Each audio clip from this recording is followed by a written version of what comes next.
Journey to the West, Chapter 3, Subhuti.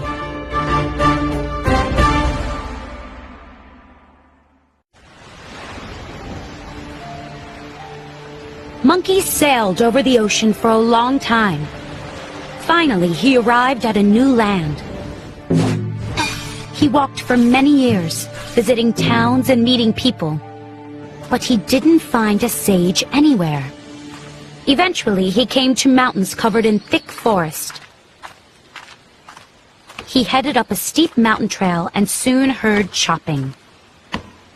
A woodcutter was chopping firewood. Hello, said Monkey. Are there any sages in these mountains? The woodcutter dropped his axe. You're a monkey, he said. And you're talking. Yes, I am, said Monkey. And I want to live forever. Do you know where I can find a sage? The woodcutter scratched his head. Well, yes, he said. A sage named Subhuti lives on this mountain. He is very wise. Monkey was excited. Where can I find him? Just follow this trail, and you will come to his home, said the woodcutter. Thank you, said Monkey. He waved goodbye to the woodcutter and ran up the trail. Soon he saw a temple built into the side of the mountain. Subhuti was sitting with his students in the main room of his temple. He looked at his oldest student. Please go to the door, said Subhuti. A new student is about to arrive. Let him in. The student looked confused. Okay, Master, he said. The student got up and went to the door of the temple.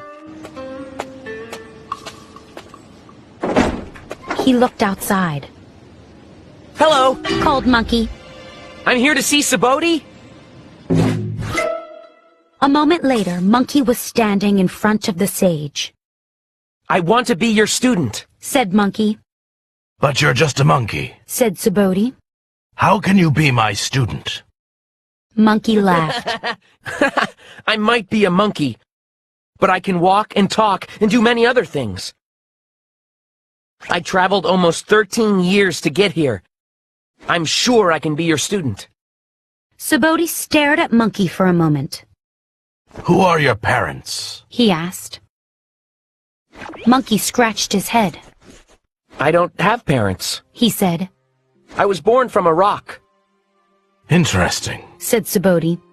You were probably created by heaven and earth. You may be my student. You need a name. He thought for a moment.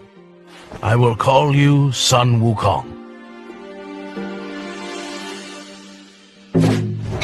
For the next 7 years, Sun Wukong lived in Subhuti's temple. The monkey spent his days meditating, listening to his teacher's lessons, and doing chores. One day, while Subhuti was giving a lesson, Wukong started to dance. Subhuti stood up. How dare you dance while I'm teaching? He shouted. I'm sorry, said Wukong. but I was so happy I needed to dance. Subhuti calmed down. You're happy? Yes, said the monkey. I love learning from you. Wukong, you have been here a long time. What would you like to learn from me? asked Subhuti. Wukong shrugged. I don't know. You tell me what I should learn. Well, said Subhuti. I can teach you how to tell the future. Would you like that? Maybe. said Wukong. Will it make me live forever? Of course not. said Subhuti. Then forget it. said Wukong. Teach me something else. said Subhuti. How about some magic breathing exercises?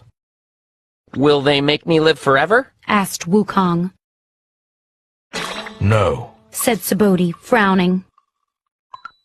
Then I'm not interested. said Wukong. Subhuti became angry. He stood up and knocked Wukong on the head 3 times. Then he left the room. Wukong, said another student. You were very rude to Master. The other students all agreed. Wukong, however, smiled. None of the other students knew it, but Subhuti had given him a secret message.